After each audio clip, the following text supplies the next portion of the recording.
Selamat pagi, jemaat yang terkasih di dalam Tuhan Yesus. Shalom. Ya, kita bersyukur kepada Tuhan pada pagi hari ini kita bisa kembali untuk datang beribadah, memuji dan memuliakan nama Tuhan. Kita yakin dan percaya itu semua karena berkat dan anugerah Tuhan yang masih Tuhan sediakan kepada kita. Jemaat sekalian, sebelum kita memulai ibadah pada pagi hari ini, saya akan membacakan beberapa warta jemaat yang akan saya bacakan. Pada hari Rabu, tanggal 28 Juni, kita akan mengadakan Baca Gali Alkitab yang akan diadakan di gereja kita GKI Agape Vimas. Ya, jam 6 sore ya. Jam 6 sore. Untuk jemaat sekalian yang mau ikut bisa menghubungi Pak Yu. Ya, jemaat sekalian, sekali lagi, hari Rabu tanggal 28 Juni akan diadakan Baca Gali Alkitab yang akan diadakan di gereja kita di GKI Agape Vimas yang akan diadakan jam 6 sore. Ya, itu saja pengumuman pada pagi hari ini. Mari sebelum kita masuk di dalam ibadah, mari kita mengambil waktu teduh sejenak di hadapan Tuhan untuk kita datang di hadapan-Nya, menyiapkan hati dan pikiran kita. Mari kita datang di hadapan Tuhan.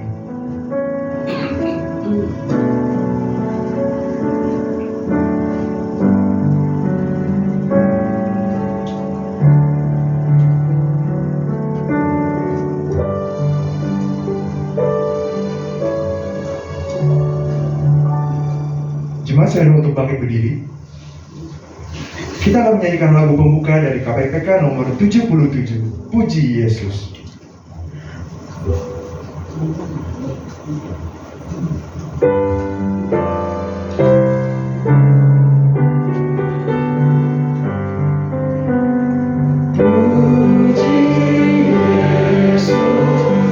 Yesus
Jemaat sekalian, ibadah ini dilandaskan dengan satu keyakinan bahwa pertolongan kita adalah dalam nama Tuhan yang menjadikan langit dan bumi dan yang tetap setia memelihara ciptaannya untuk selama-lamanya. Amin.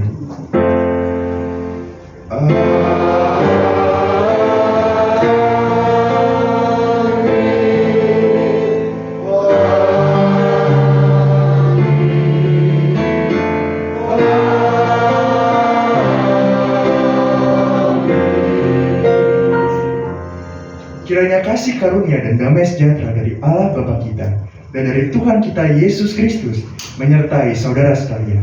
Tuhan besertamu. Silakan duduk kembali jemaat sekalian. Kita akan mendengarkan nats pembuka yang pada pagi hari ini diambil dari Ibrani pasal 4 ayat 1 sampai yang ketiga. Ibrani pasal 4 ayat 1 sampai 3 yang berbunyi demikian.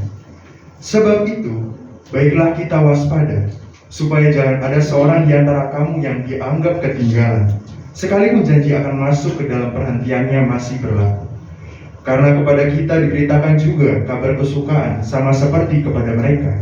Tetapi firman pemberitaan itu tidak berguna bagi mereka, karena tidak bertumbuh bersama-sama oleh iman dengan mereka yang mendengarnya. Sebab kita yang beriman akan masuk ke tempat perhentian seperti yang ia katakan. Sehingga aku bersumpah dalam murkaku, mereka takkan masuk ke tempat perhentianku, sekalipun pekerjaannya sudah selesai sejak dunia dijadikan. Jemaat sekalian, sebentar lagi kita akan masuk ke dalam doa pengakuan dosa. Mari kita akan menyanyikan lagu "Oh Tuhanku, sucikan hatiku".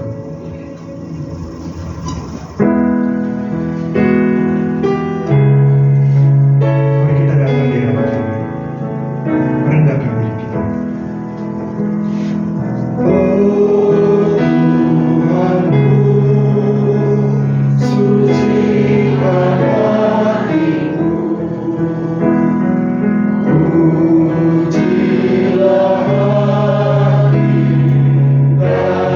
Kita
untuk kita datang di hadapan Tuhan, mengaku segala dosa dan kesalahan kita.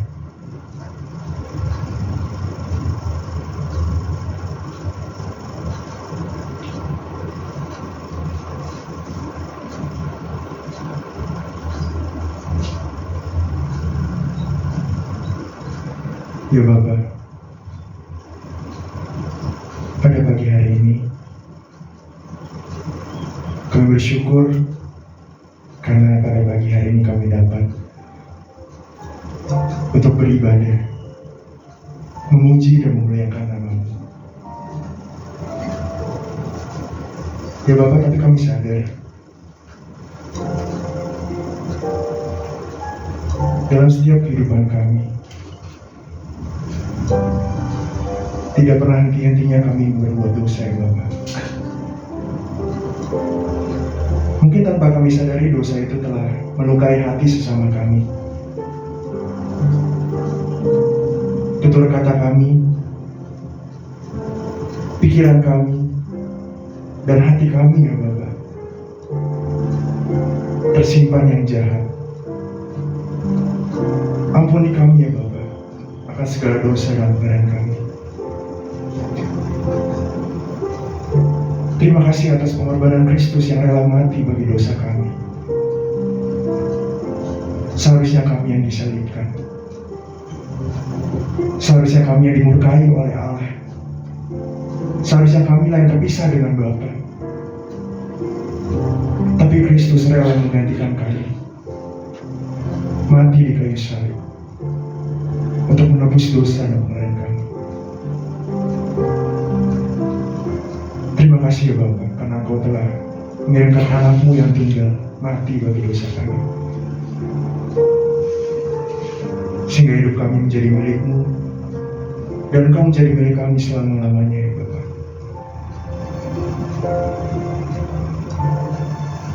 Ajar kami bersyukur karena keselamatan yang telah Engkau berikan secara cuma-cuma di dalam Kristus, yang rela mengorbankan dirinya bagi kami, orang yang berdosa. Terima kasih Bapa atas penebusan-Mu yang telah Engkau nyatakan bagi kami. Hanya di dalam nama Tuhan Yesus kami sudah berdoa dan bersyukur. Amin. Jemaat sekalian, untuk bangkit berdiri, kita akan mendengarkan berita anugerah. Berita anugerah pada pagi hari ini diambil dari Matius pasal 10 ayat 30 sampai 33. Dan kamu, rambut kepalamu pun terhitung semuanya. Sebab itu, janganlah kamu takut, karena kamu lebih berharga daripada banyak burung pipit. Setiap orang yang mengakui aku di depan manusia, aku juga akan mengakuinya di depan Bapa-Ku yang di surga. Tetapi barang siapa yang menyangkal aku di depan manusia, aku juga akan menyangkalnya di depan Bapa-Ku yang di surga. Demikianlah berita anugerah dari Tuhan. Coba telah berikan salam damai satu pada. Salam damai, Tuhan berkati. Salam damai. Jemaat sekalian, sebentar lagi kita akan mendengarkan sharing firman Tuhan yang akan disampaikan oleh Pendeta Mulyadi. Tapi sebelumnya kita akan menyanyikan lagu dari KPPK nomor 386, Dasar Gereja yang Esa. Setelah ini saya persilakan untuk vokal Rufimas yang akan membawakan pujian. Yang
Kita akan mendengarkan persembahan pujian dari vokal grup Vimas. Saya persilakan.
pujian bagi kemuliaan Tuhan.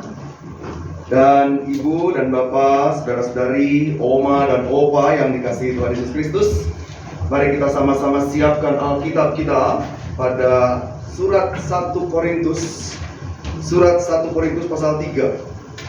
Surat 1 Korintus pasal 3 ayat 10 sampai dengan 17. Alkitab kita surat 1 Korintus pasal 3 ayat 10 sampai dengan ayat yang ke-17. Mari kita bersatu hati, kita berdoa. Tuhan, kami menyediakan diri untuk menjalani proses hidup dalam iman bersama dengan Tuhan. Karena itu kami bersama-sama menyiapkan diri membaca, mendengarkan, dan merenungkan firman Tuhan. Pakai hamba ya Tuhan untuk menyuarakannya.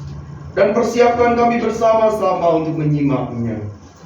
Kuatkan kami dengan firman Tuhan, sehingga apa yang akan kami baca, dengarkan, dan renungkan membuat kami boleh melangkah di dalam anugerah Tuhan.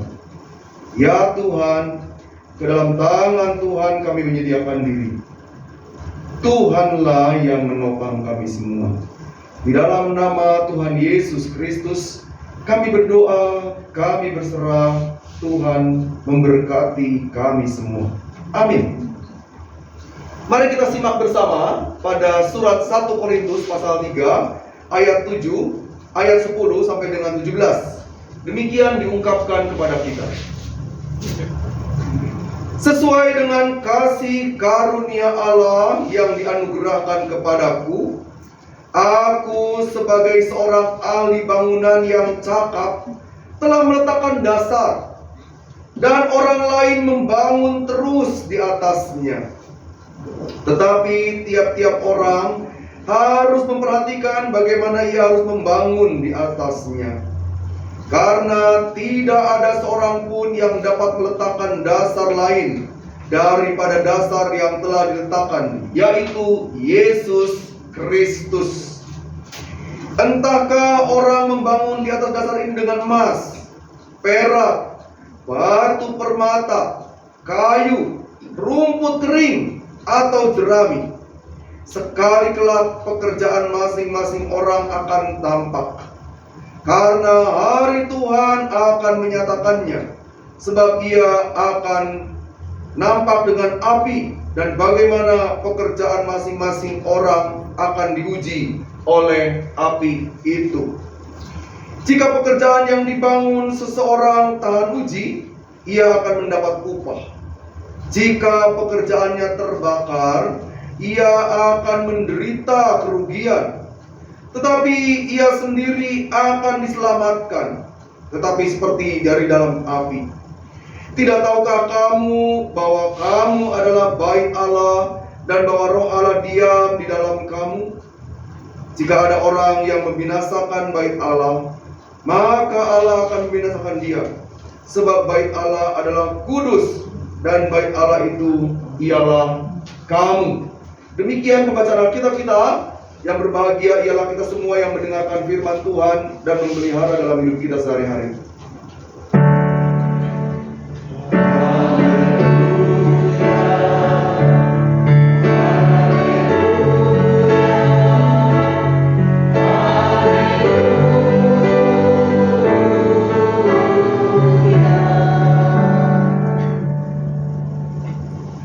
Ibu dan Bapak, juga Oma dan Opa, saudara-saudari yang Tuhan Yesus Kristus kasihi, kalau kita mendengar istilah membangun gereja, yang ada di pikiran kita apa? Kalau membangun gereja, yang ada di pikiran kita apa? Ya? Apa saja sih yang ada? Saya berkunjung ke beberapa tempat, mulai dari Aceh sampai ke Papua, ya, dari Manado sampai ke NTT, tapi NTT-nya cuma sampai Kupang, nggak sampai ke Rote, nggak sampai ke Sabu, ya. Di Manado itu saya belum sempat ke Sangir. Ketika saya bertanya kepada banyak orang umat Tuhan, bagaimana kita membangun gereja? Rata-rata mengatakan, Pak, kami tidak punya uang, ya toh? Kami tidak punya lahan, kami tidak punya tempat. Kalaupun punya tempat, kami tidak punya izin. Ada yang sudah punya izin, enggak ada duit. Kenapa? Karena di pikiran kita ketika mendengarkan kata membangun gereja, yang ada di pikiran kita adalah gedung. Betul ya? Padahal lagu kita mengatakan apa? Gereja bukanlah gedungnya, lalu, dan bukan pula menaranya, bukalah pintunya, lihat di dalamnya, gereja adalah orangnya. Nah, titik tumpu pertama setiap kali kita berpikir tentang membangun gereja, maka sebenarnya yang ada di pikiran kita adalah orangnya dulu. Di GKI kita nggak bisa nih bangun gedung gereja dulu terus nanti cari orang, ya nggak bisa. Syarat untuk jadi pos misalnya harus ada 50 orang. Lalu nanti bakal jemaat harus ada sekitar 75 orang. Mau menjadi jemaat dewasa harus 100 orang minimal. Dan harus punya kemampuan dari dirinya sendiri, terutama kemampuan untuk memimpin gereja itu. Jadi nggak bisa nih kita bikin gereja lalu ya udah pokoknya yang penting jalan. Nggak bisa begitu. Harus ada proses, dibangun, disiapkan orangnya supaya orangnya berdaya, punya kekuatan yang baik, sehingga gereja itu hidup dari persekutuan. Nah, karena itu ketika berpikir tentang membangun gereja, maka ada dua hal. Yang pertama, orang berpikir fisik, gedung. Tetapi yang kedua, dan ini jauh lebih penting, yaitu membangun spiritual hidup, membangun kehidupan persekutuan yang terdiri dari beberapa hal. Nah, saya belajar dari seorang tokoh yang melakukan ini, namanya Jan Hendricks. Ya, dia menulis sebuah buku yang menarik, judulnya Jemaat Vital dan Menarik. Ia katakan begini, di dalam gereja itu yang pertama mesti ada kepemimpinan yang kuat. Kepemimpinan itu kalau di GKI ditentukan atau dilakukan oleh majelis jemaat. Harus ada majelis jemaat yang kuat. Kuat itu maksudnya bukan kuat uangnya, bukan kuat tenaganya, tapi kuat persekutuannya, solid. Majelis jemaat menjadi orang-orang yang akan mengambil kebijakan dan keputusan-keputusan untuk perkembangan gereja. Itu kepemimpinan, ya. Di kepemimpinan majelis jemaat harus punya kemampuan membimbing, harus punya kemampuan memandu, harus punya kemampuan melatih. Supaya apa? Supaya gereja bertumbuh dengan sebuah kekuatan nilai di dalamnya. Sehingga gereja mengerti benar ketika dia akan melangkah, tahap pertama yang akan dilakukan adalah dia tidak salah dalam melangkah. Langkahnya nggak keliru. Coba bayangkan, ya, kalau gereja hadir tapi dia tidak menunjukkan kasih sayang Tuhan. Itu sebabnya Paulus mengatakan bahwa dasar pertama gereja adalah Kristus. Dan di dalam Kristus itu kita mengerjakan karya Allah. Saya tidak kebayang ya kalau kemudian kita bangun gedung gereja setinggi-tingginya, begitu banyak, selebar-lebarnya, tapi isinya kosong. Dan atau kalau gedungnya gede, isinya penuh, tapi kepemimpinannya nggak baik. Ini kacau sekali. Ya. Kalau orang Jepang mengatakan begini, orang itu mesti punya cita-cita, mesti punya harapan, mesti punya tujuan di dalam hidupnya, dan karena itu harus dikerjakan. Karena kalau cita-cita, tujuan, harapan, keinginan kemudian tidak diwujudkan, kata orang Jepang, itu omong kosong. Betul ya? Kalau saya pengen punya cita-cita dulu, kapan ya saya punya gereja yang baik, tapi kita tidak pernah mau meningkatkan persekutuan kita, gimana bisa jadi? Gak bisa. Harus ada kekuatan. Nah, di situ kepemimpinan kelihatan. Yang kedua yang mesti terlihat adalah iklim gerejawi. Iklim gerejawi itu begini. Saya ke Korea, Bapak Ibu. Ketika saya datang ke Korea, lalu disambut oleh banyak orang. Mereka ngomong pakai bahasa Korea tentu saja. Saya nggak bisa bahasa Korea. Taunya cuma apa? Annyeonghaseyo, gitu ya. Annyeonghaseyo. Lalu sekarang menjadi orang simbol foto. Itu kalau foto sarangyo, gitu kan ya. Rata-rata kalau foto sekarang begini, nggak ada lagi jempol. Orang kalau foto begini, hebat sekali orang Korea, memberi pengaruh besar kepada kita. Tiba-tiba dia datang dan tiba-tiba dia mengunjungi saya, menemui saya, dan kami itu diajak masuk ke sebuah ruangan. Dia jelaskan, dia bilang begini, ini loh, di kami ini ada kegiatan begini. Itu kata teman saya sendiri nggak tahu ya, karena bahasanya Korea. Udah selesai, dia bilang ini, ngerti nggak? Jawaban saya apa? Nggak ngerti. Tapi untunglah ada teman yang kemudian datang, dia katakan, Bapak dan Ibu tadi, sepasang suami istri, datang itu menjelaskan ini kegiatannya. Oh, lalu dia tanya, kamu dari mana? Dari Indonesia. Bisa bahasa Korea? Nggak bisa. Lalu dia ngomong bahasa Inggris yang sama seperti saya, bahasa Inggrisnya kacau gitu kan ya, dia kacau, saya kacau. Jadi kalau orang sama-sama kacau ngomongnya, berantakan kita semua. Tapi apa yang menarik? Kami bisa sehati dan menikmati persekutuan ini. Dia bilang, ayo duduk sama-sama. Ada duduk di ruangan gitu ya. Lalu disediakan teh, lalu kita minum sama-sama, disediakan kue-kue khas. Lalu tiba-tiba disampaikan oleh teman kami, ini moksanim. Tahu moksanim? Moksanim itu nguse, gitu ya. Ini pendeta. Wah, mereka tambah senang. Ayo Pak Pendeta, kita keliling. Saya diajak keliling seluruh gereja. Gerejanya gede banget. Wow, luar biasa. Ini the Presbyterian Church of Korea. dan luar biasa sekali. Nah, tapi yang saya maksudkan apa iklim di sini? Orang-orang di sana memberi diri untuk menciptakan suasana yang indah, suasana yang hangat. Gereja hanya bisa bertumbuh kalau suasana kehidupannya hangat. Orang datang disambut. Coba bayangkan kalau ada orang datang kemudian dia dicuekin. Cari tempat duduk sendiri, udah duduk, orang semua menyingkir. Nggak ada yang duduk dengan dia. Minggu depan dia datang lagi nggak? Nggak mau. Ngapain dia datang ke gereja? Dicuekin.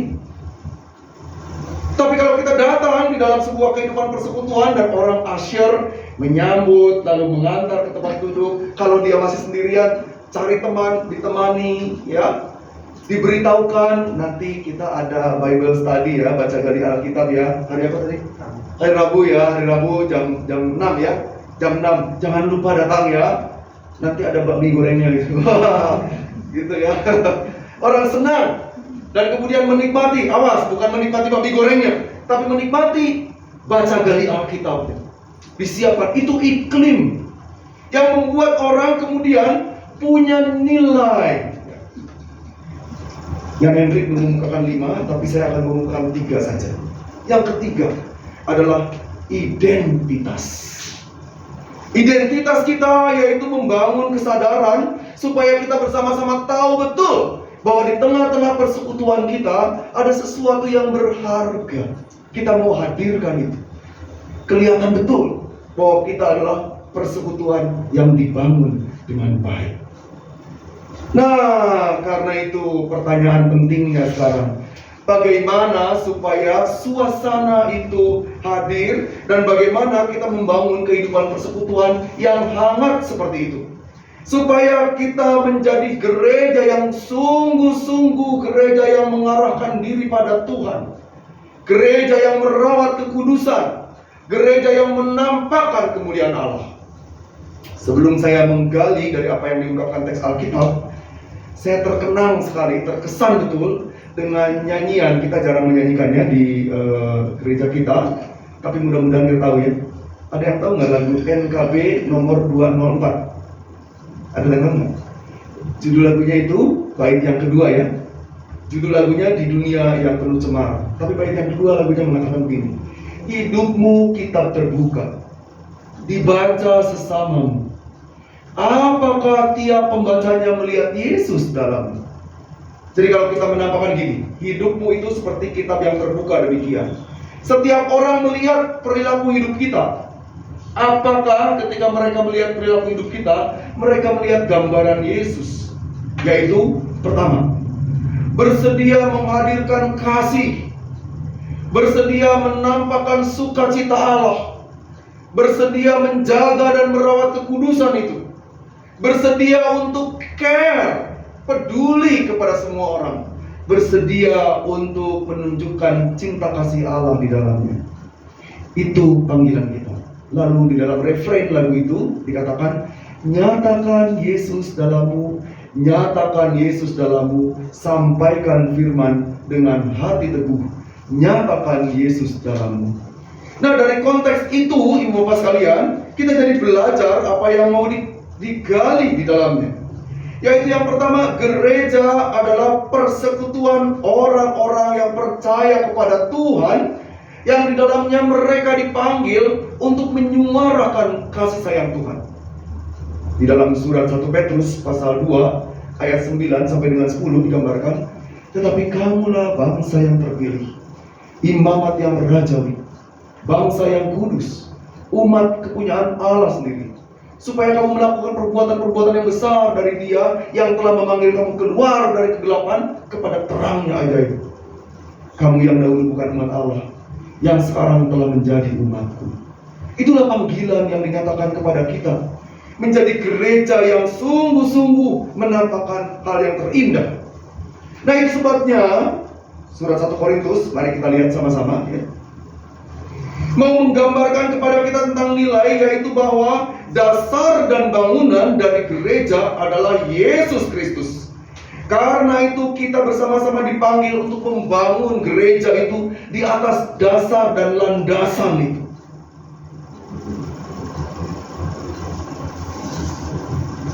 Kalau kita membangun sesuatu dengan dasar dan landasan yang kuat, dengan dasar dan landasan yang indah, dengan dasar dan landasan yang kokoh, maka segala sesuatu yang akan dibangun di atasnya akan menjadi lebih baik.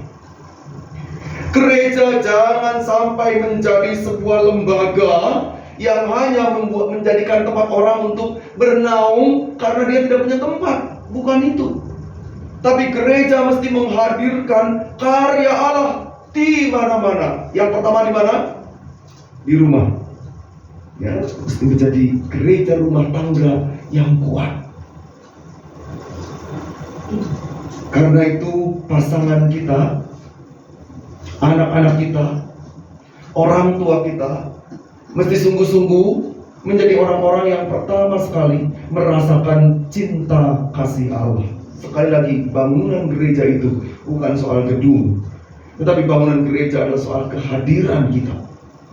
Apakah pasangan hidup kita, anak-anak, orang tua merasakan betul kehadiran Kristus di dalamnya? Saya melakukan sebuah proses konseling, Bapak Ibu, percakapan, ya. Percakapan dengan satu orang remaja. Remaja ini tidak betah tinggal di rumah. Ia selalu nginep di rumah temannya. Lalu dalam percakapan itu orang tuanya bilang, gimana coba Pak Pendeta? Dia nggak mau tinggal di rumah. Dia maunya ke rumah temannya terus. Kalau sekali-kalinya pulang, selalu udah larut malam. Tidak bisa bertemu dengan kami, lalu tidur. Saya tanya kepada anaknya, kenapa bisa begitu? Jawabannya tahu nggak? Mengejutkan sekali. Gini loh, Om Pendeta, saya itu betul-betul cemburu. Karena kalau teman saya datang ke rumah, Mama sama Papa itu ngomongnya manis banget. Nanti naik motor hati-hati ya. Awas, parkirnya yang bener. Kalau jalan yang baik. Nah kalau ngomong sama saya, waduh ngomongnya keras banget, kasar banget. Kamu ya, bawa-bawa motor gitu. Nggak ada tuh lembut-lembutnya, hati-hati. Saya juga kan pengen digituin. Nah kalau di rumah teman saya, papa mamanya tuh lembut banget sama saya. Nah ini yang aneh Bapak Ibu. Kalau ke orang sendiri, kita perlakuannya begitu kerasnya, begitu kasarnya. Tapi kalau ke orang lain, begitu lembutnya. Jadi dia bilang ya mendingan di sana. Orang saya juga di sana dikasih tempat tidur yang enak, dilayani, gitu ya. Demikian juga kalau teman saya datang, dilayani, diperlakukan dengan baik, tempat tidurnya juga nyaman. Yang kedua Bapak Ibu, dalam pertanyaan itu, kenapa sih Bapak Ibu, saya tanya begitu ya, Anda berlaku demikian? Ya karena anak saya nggak nurut Pak. Lalu saya tanya lagi, memangnya kamu nggak nurut ya? Anehnya, katanya gitu, kata orang tuanya, temennya dia Pak, kalau sama kami nurut, anak saya sama saya nggak nurut. Ini ada masalah apa sih? Karena satu proses dari pembentukan sejak masa kecil, nilai kasih sering tidak dirasakan oleh anak-anak. Saya pernah melakukan bina pranikah ya, dan juga pembinaan kepada pasangan suami istri yang usianya antara 5 sampai 10 tahun. Yang bina pranikah dulu. Yang bina pranikah saya tanya, kalian saling mengasihi nggak? Iya dong Pak Pendeta. Kalian saling mencintai nggak? Iya dong Pak Pendeta. Masa sih kalau misalnya dalam pacaran begitu tidak saling mencintai gitu ya? Oke. Saya mau tanya sekarang, seberapa banyak kamu melakukan segala aktivitas cintamu kepada pasanganmu dan keluargamu? Pertanyaan ini seringkali susah dijawab karena mereka membuktikan sendiri. Ya, anehnya gini, anehnya di dalam perjalanan, anehnya pada masa pacaran itu begitu banyak pengorbanan dilakukan, Lalu kemudian begitu menikah, usia 5-10 tahun, tingkat pengorbanannya berkurang. Buktinya apa? Giliran pasangannya minta tambahan uang, suami atau istri ngomel, kamu tuh minta tambahan duit terus gitu. Tapi yang aneh adalah ketika berangkat jalan sama temennya, perebutan raktir. Gengsinya tinggi banget kalau nggak raktir. Kok nggak bisa gengsinya ditinggikan di rumah? Kenapa tidak sampai kemudian mengorbankan lebih banyak di rumah? Itu dikatakan oleh pasangan. Suami saya, Pak, maaf ya para suami. Suami saya itu, Pak, tiap kali saya minta tolong dong tambahin uang belanja, kata istrinya. Gimana sih kamu? Kan sudah begini-begini. Tapi dia traktir temannya, rela sampai menghabiskan uang untuk 2 hari makan kamu. Iya Pak, iya. Ini juga bagian dari konseling. Lalu saya katakan, kenapa Anda lebih banyak melakukan itu? Ibu bapak dan saudara-saudari yang dikasihi Tuhan Yesus Kristus, kenapa saya menceritakan ini? Karena sebenarnya gereja itu bukan soal tempat kita bersekutu sekarang. Karena gereja itu mesti muncul di dalam rumah. Saya terkesan sekali pada apa yang terjadi pada Christian home di Tiongkok, ya. Ibu bapak pada beberapa gereja di Tiongkok, mereka tidak bisa beribadah seperti kita, tidak sebebas kita. Mereka hanya bisa beribadah di gereja pemerintah, gereja negara. Giliran gereja tidak dengan negara begitu, mereka nggak bisa. Dan tema-tema khotbahnya harus sudah disampaikan sejak hari Kamis, diserahkan ke negara. Nanti diperiksa, lalu negara koreksi. Yang ini nggak boleh disampaikan, yang ini aja. Nggak enak loh waktu yang begitu. Karena itu mereka membentuk di bawah gereja bawah tanah. Di dalam gereja bawah tanah itu mereka bahkan sampai nyanyi saja nggak bisa disuarakan. Mereka katakan ini bisik-bisik. Ayo kita menyanyi. Lalu mereka menyanyi. Tiada satu anak gereja yang esa. Enak gak sih gitu? Nggak ada gitar, boro-boro keyboard. Mereka menyanyi dengan diam. Kenapa? Karena mereka tidak boleh menghadirkan itu. Tapi yang menarik, mereka menciptakan suasana kasih di dalam persekutuan dan di rumah. Itulah kemudian dari perjalanan itu, dari pengalaman namanya Christian Home itu, pengalaman itu dibawa ke Indonesia sekitar tahun 1978. Lalu dikerjakan oleh mantan ketua PGI, ya, Profesor Sunarso Sopater almarhum, dan kemudian dia tulis bersama dengan LPPS, sebuah lembaga kerjasama GKI dengan GKJ di Yogyakarta, dan kemudian disebarkan ke seluruh gereja di Indonesia. Maka jadilah apa yang sekarang kita kenal dengan nama bulan atau pekan keluarga. Jadi bulan atau pekan keluarga berangkat dari pengalaman gereja di Tiongkok. Nah, ibu bapak dan saudara-saudari yang dikasihi Tuhan Yesus Kristus, karena itu ketika Paulus mengatakan bahwa gereja mesti berada pada landasan yang kuat, dasarnya Kristus, maka kita mesti menghadirkan dasar itu dan membangun itu di dalam kehidupan kita. Syaratnya, kita mesti melakukan tumpukan-tumpukan bangunan di atasnya. Sekali lagi, ini bukan soal gereja dalam bentuk gedung, tetapi mesti merupakan bangunan gereja dalam bentuk persekutuan. Karena itulah makna dari gereja. Gereja adalah persekutuan orang-orang yang dipanggil keluar dari kegelapan ke dalam terang Tuhan. Itu sebabnya prosesnya memang tidak mudah, tetapi ini harus dikerjakan. Kalau sekarang di tengah-tengah modernitas yang terjadi, ibu dan bapak sekalian bisa mengerjakan proses itu melalui WhatsApp group. Kita punya ya, gereja kita ya. Kirimkanlah kalimat-kalimat yang menguatkan. Jangan mengirimkan berita-berita hoax. Karena di WhatsApp grup gereja sering terjadi juga kiriman hoax. Kalau sudah hoax yang dikirim, kita susah untuk menariknya. Karena yang dikirim di grup ini, katakanlah grupnya ada 30 orang. Begitu baca, ada gini, yang satu orang sudah menyebarkan kembali di grup yang lain. Begitu salah, dia narik diaksananya, wah udah menyebar begitu cepat. Hati-hati dengan berita ini.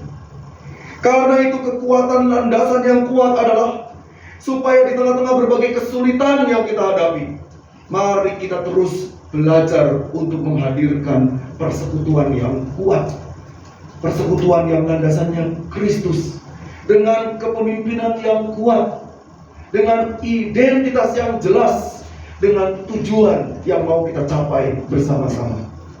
Nah, itulah yang akan kita hadirkan melalui iklim kehidupan persekutuan, supaya kita bersama-sama mempunyai spirit yang kuat terkait dengan gereja.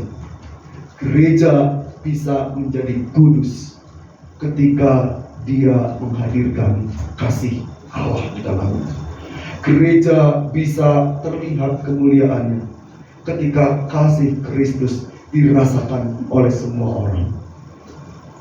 Dan kita dipanggil oleh Tuhan untuk mengerjakan semua karya ini di dalam kehidupan kita. Tuhan memberkati kita semua, dan mari kita teruskan wujudkan karya Allah di dalam hidup kita. Amin.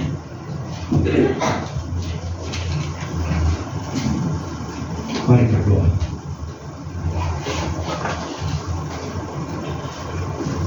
Bapa Sorgawi,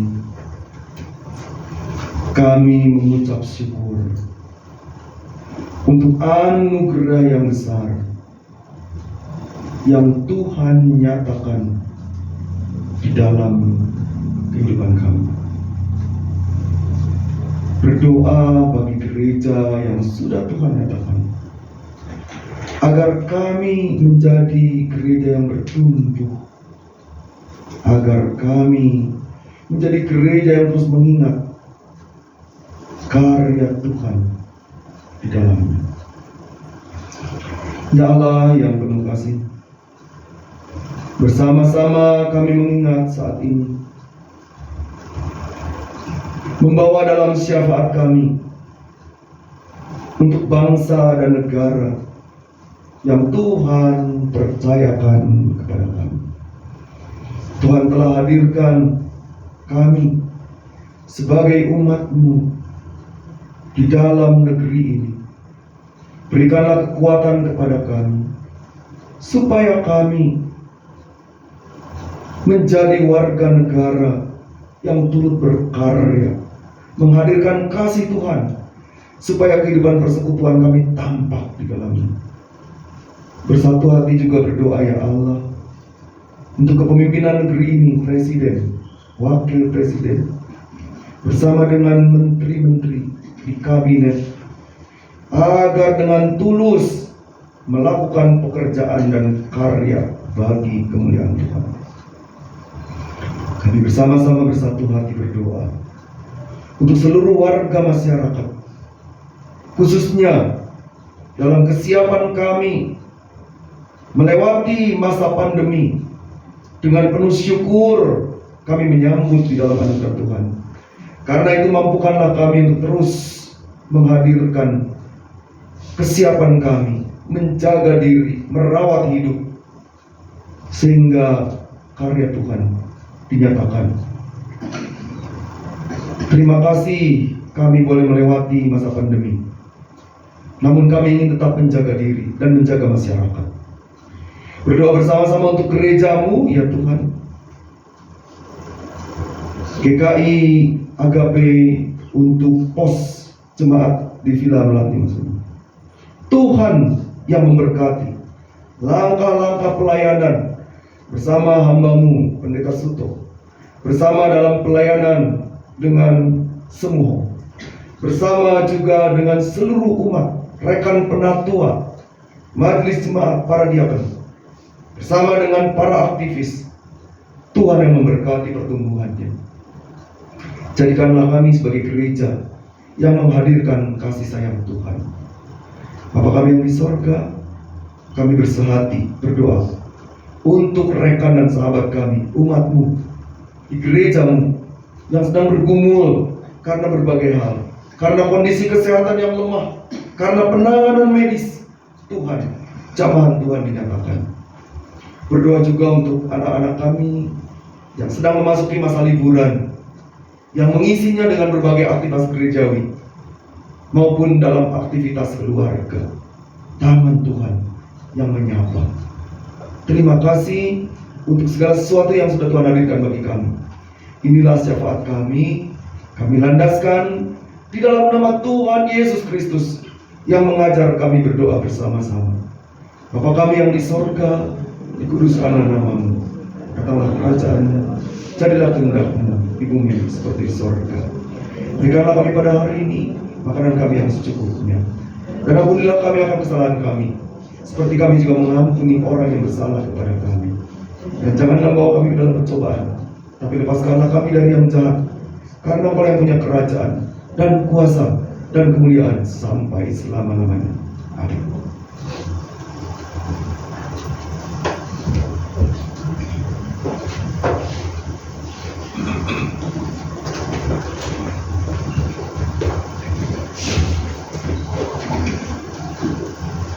Berdiri. Marilah kita bersama dengan umat Allah di masa lalu, masa kini, dan masa depan mengingat pengakuan pada baptisan kita menurut pengakuan iman rasuli. Aku percaya kepada Allah, Bapa yang Maha Kuasa, Hari langit dan bumi, dan kepada Yesus Kristus, Anak yang tunggal Tuhan kita, yang dikandung daripada Roh Kudus, lahir dari anak darah Maria, yang menderita secara di bawah pemerintahan Pontius Pilatus, disalibkan, mati dan dikuburkan, turun ke dalam kerajaan maut, pada hari yang ketiga bangkit pula dari antara orang mati, naik ke surga, duduk di sebelah kanan Allah Bapa yang Maha Kuasa, dan dari sana yang akan datang untuk menghakimi orang yang hidup dan yang mati. Aku percaya pada Roh Kudus, gereja yang kudus dan am, persekutuan orang kudus, pengampunan dosa, kebangkitan orang mati, dan hidupnya kekal. Amin. Silakan Ibu.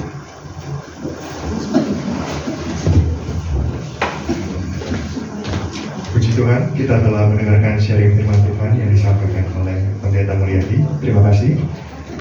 Kiranya firman itu bisa tertanam di dalam hati kita, dan kita bisa dapat dimampukan untuk melakukan firman itu dalam hidup kita.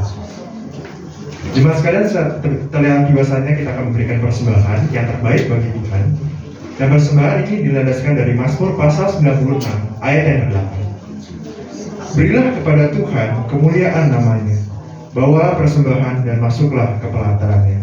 Untuk mengiringi lagu persembahan, kita akan menyanyikan lagu dari KPPK nomor 347, yang pandai sembah ilmu. Nanti dari belakang silakan maju ke depan ya.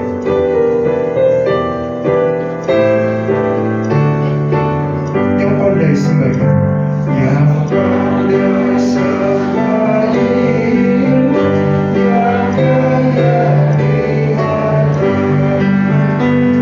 yang kuat dan yang sehat, serahkan dirimu.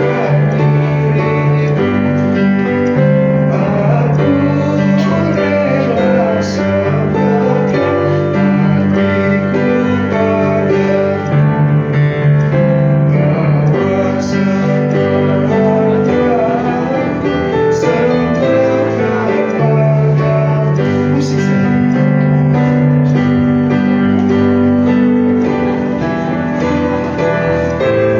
Ku mau mengasihi dirimu, memuji namamu, dengan rendah hatiku ikhlas padamu, meski usia mengasihi.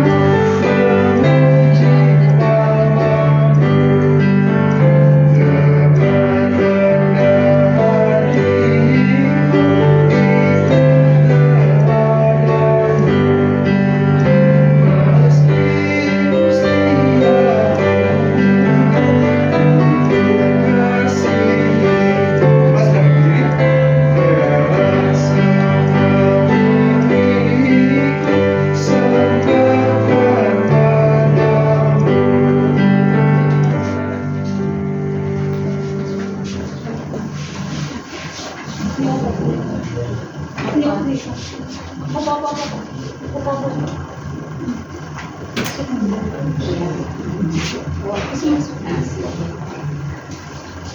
milikku, serahkan padamu. Mari kita berdoa. Ya Bapak yang baik, kami bersyukur pada pagi hari ini kami bisa kembali untuk memberikan persembahan yang terbaik bagi Tuhan. Kiranya Engkau yang menolong supaya persembahan ini dapat dipakai untuk memperluas kerajaan-Mu di gereja kami di tempat ini. Dan kiranya Tuhan yang menolong juga buat pengurus yang mengelola persembahan ini bisa dipakai untuk kemuliaan nama-Mu di gereja kami di GKI atau Bevimus ya Bapak. Terima kasih Bapak, kami mengusahakan persembahan ini ke dalam tangan-Mu supaya persembahan ini bisa menjadi persembahan yang harum dan yang berkenan di hadapan-Mu ya Bapak. Terima kasih Bapak di surga, hanya di dalam nama Tuhan Yesus kami sudah berucap syukur. Haleluya, amin. Kita akan menyanyikan lagu pemutusan dari KPPK nomor 215, Kemana Saja. Dan setelah itu pemutusan dan berkat akan disampaikan oleh Pendeta Mulyo.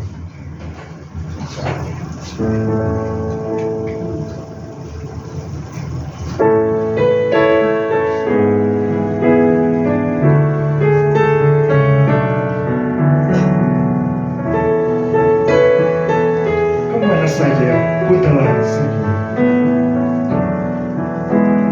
Kemana saja ku telah sedia.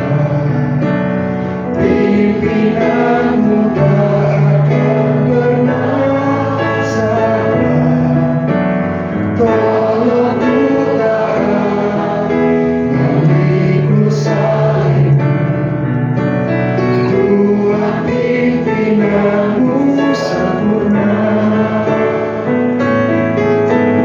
Dalam kota besar atau dalam rimba, jiwa sama berharga di mata-Mu. Kemana saja ku telah sedia. Ku mencintai yang dicinta-Mu. Sekali lagi, kemana saja. Kemana saja ku telah sedia. Pimpinan-Mu tak akan pernah salah. Tolong ku taat, memikul salib-Mu.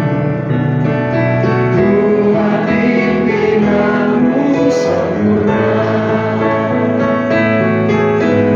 Dalam kota besar atau dalam rimba, jiwa sama berharga di mata-Mu.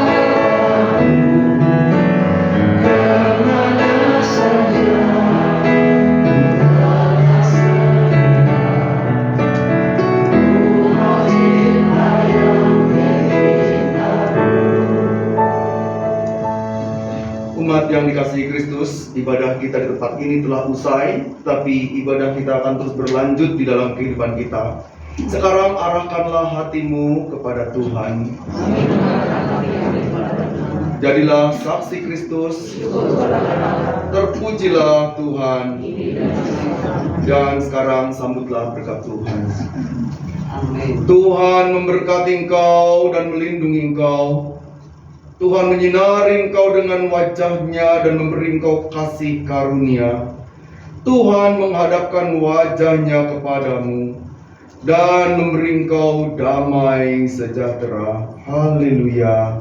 Amin.